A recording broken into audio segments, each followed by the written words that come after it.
मित्रांनो नमस्कार. आज शिवजयंती म्हटलं की अख्ख्या महाराष्ट्रामध्ये उत्साह संचारतो. ढोल ताशा आणि लेशिमच्या गजराने अख्खा महाराष्ट्र दुमदुमून जातो. छत्रपती शिवाजी महाराज अखंड महाराष्ट्राचेच नव्हे तर भारत देशाचे एक प्रेरणास्रोत बनले. छत्रपती शिवाजी महाराजांचं कार्य आणि कर्तृत्व हे नैराश्याच्या गर्तेतून बाहेर काढणारं एक महत्त्वाचं साधन बनलेलं आहे. या छत्रपती शिवाजी महाराजांची समाधी शोधून काढण्याचं आणि रायगडावरती शिवजन्मोत्सव साजरा करण्याचं पहिलं कार्य हे महात्मा ज्योतिराव फुले यांनी केलं. महात्मा ज्योतिराव फुले एक थोर समाजसुधारक, अस्पृश्यता निवारणासाठी कार्य करणारे एक महत्त्वाचे नेते, समाजातल्या सर्व लोकांच्या पर्यंत शिक्षणाची गंगा जावी यासाठी सर्वांना शिक्षणाची दारं खुली करून देणारे एक महात्मा, मुलींच्या शिक्षणाचा महाराष्ट्रातच नव्हे तर देशात पाया घालणारे एक थोर शिक्षण तज्ज्ञ, अंधश्रद्धा निर्मूलन आणि वाईट प्रथांच्या विरुद्ध कृतिशील प्रयोग करणारे एक सुधारक, अशी महात्मा ज्योतिराव फुले यांची अनेक अंगांनी आपल्याला ओळख आहे. महात्मा ज्योतिराव फुले यांचं सगळ्यात महत्त्वाचं कार्य म्हणजे त्यांनी शिक्षणाविषयक मांडलेले विचार असं मला वाटतं.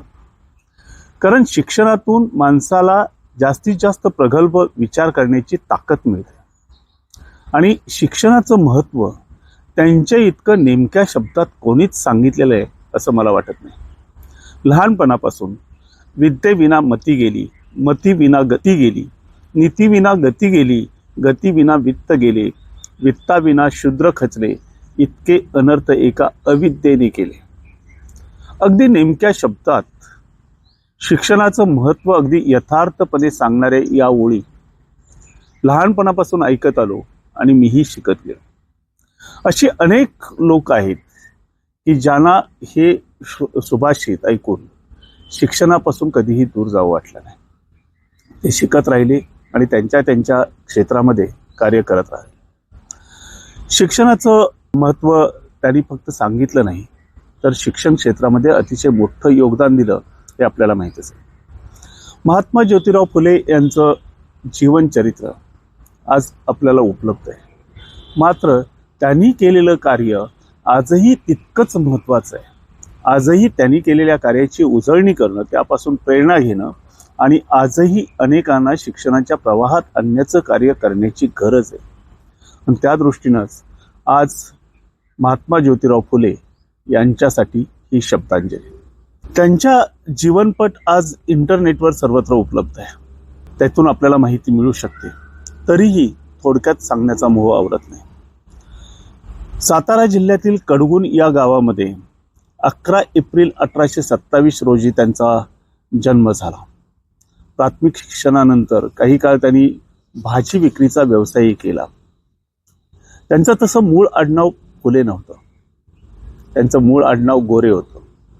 मात्र त्यांच्या पूर्वजापासून पेशव्यांच्या पूजेसाठी फुले पाठवण्याचा आणि फुले विकण्याचा व्यवसाय होता.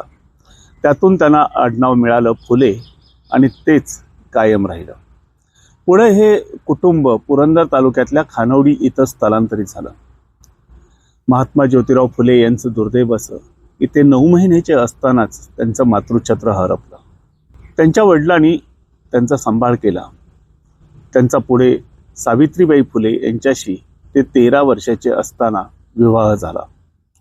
1842 साली पुण्याच्या स्कॉटिश मिशन स्कूलमध्ये त्यांनी प्रवेश घेतला आणि त्या ठिकाणी त्यांच्या हुशारीची झलक, त्यांच्या बुद्धिमत्तेची चुणूक त्यांच्या शिक्षकांच्याही लक्षात आलेली होती.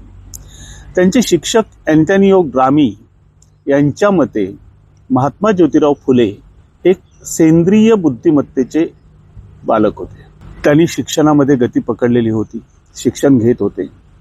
त्यांचं वाचन अतिशय चांगलं होतं. उच्चार स्पष्ट होते. अनेक कबीरपंथी फकीर भिक्षा मागण्यासाठी दारी येत.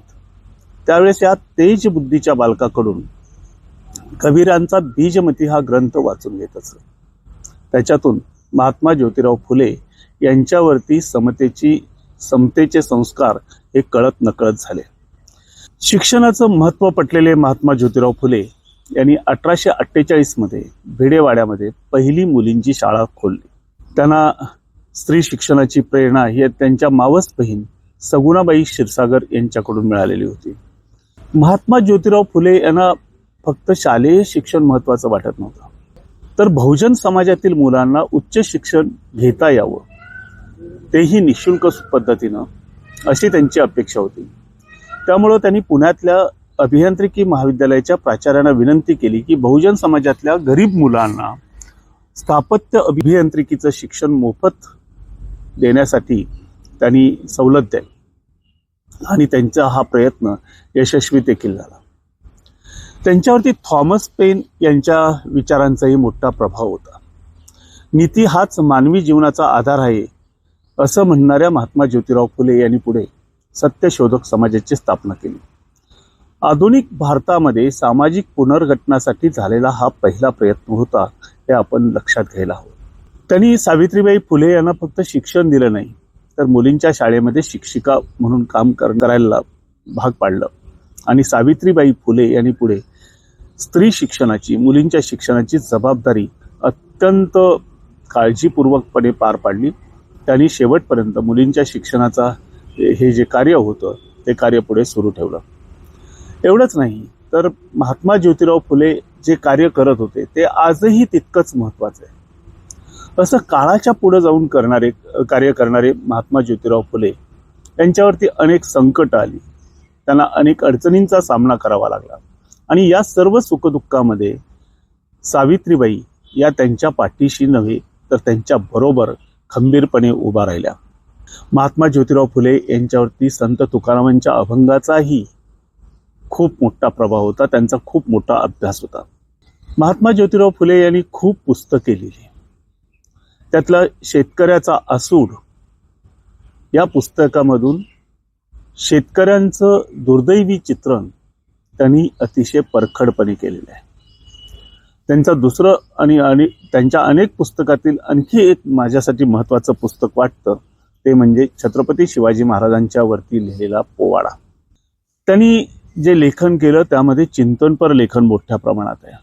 त्याला निरीक्षणाची मोठी जोड आहे, आणि स्वतःच्या विचारांची मांडणी त्यातून त्यांनी अतिशय परखडपणे केलेली आपल्याला आढळून येते. त्यांच्या लेखनामध्ये सुद्धा वेगवेगळे प्रकार आपल्याला दिसून येतात. सामाजिक प्रश्न मांडणारे लेखन करत असताना त्यांनी त्याच्यामध्ये चिंतनात्मक पद्धतीनं विचार करून विचारांची पेरणी जागोजागी केलेली आपल्याला आढळून येते. त्यांनी लेख, नाटके, काव्य अशा विविध प्रकारामध्ये साहित्य निर्मिती केलेली आपल्याला आढळते.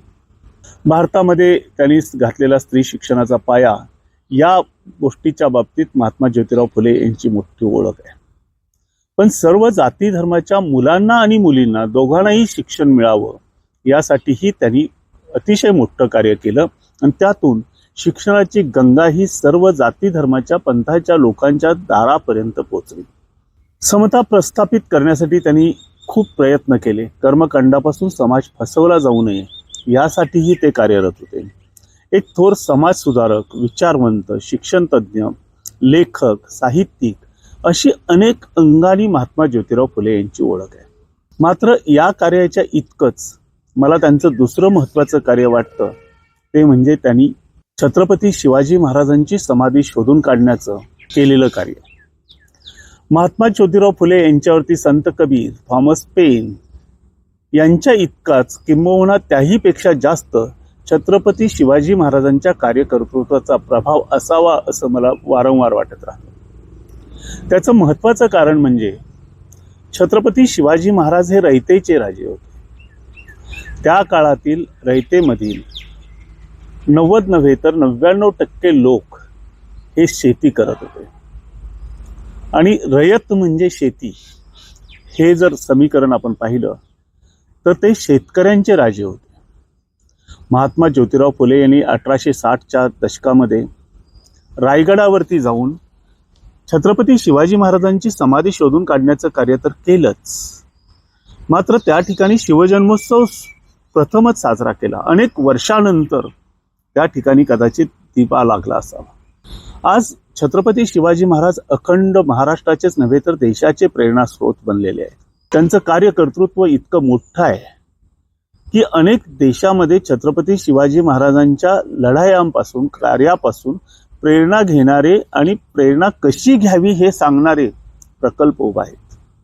उदाहरणार्थ अमेरिकेसारख्या राष्ट्रामध्ये सुद्धा तिथल्या सैनिकांना प्रशिक्षण देण्यासाठी अफजल खानाच्या वधाच्या वेळचं जे परिसर होता तशा परिसराची रचना करून तिथल्या विद्यार्थ्यांना म्हणजे सैन्य दलामध्ये भरती होणाऱ्या लोकांना गनिमी काव्याचं शिक्षण दिलं जातं. इस्रायलच्या मोसाद या संघटनेमध्ये सुद्धा गुप्तचर संस्थेमध्ये सुद्धा भरती होणाऱ्या लोकांना छत्रपती शिवाजी महाराजांची युद्धनीती ही शिकवली जाते. म्हणजे आंतरराष्ट्रीय पातळीवरती एक लढवय्या, एक चांगला राजा, ज्याच्यापासून प्रेरणा घ्यावी असा राजा, अशा अर्थानं ज्या छत्रपती शिवाजी महाराजांच्याकडे पाहिलं जातं त्या छत्रपती शिवाजी महाराजांची समाधी शोधून काढणं आणि त्या ठिकाणी ती शिवजन्मोत्सव साजरा करणं हे कार्य महात्मा ज्योतिराव फुले यांनी जे केलं त्यातून महाराष्ट्रासाठीचा अखंड प्रेरणेचा असणारा हा स्रोत म्हणजे छत्रपती शिवाजी महाराजांचं जीवन आणि कार्य हे लोकांच्या पुढे आणलं. हा प्रेरणेचा स्रोत पुनरुज्जीवित करण्याचं कार्य महात्मा ज्योतिराव फुले यांनी जे केलं ते अत्यंत महत्त्वाचं आहे असं मला वाटतं.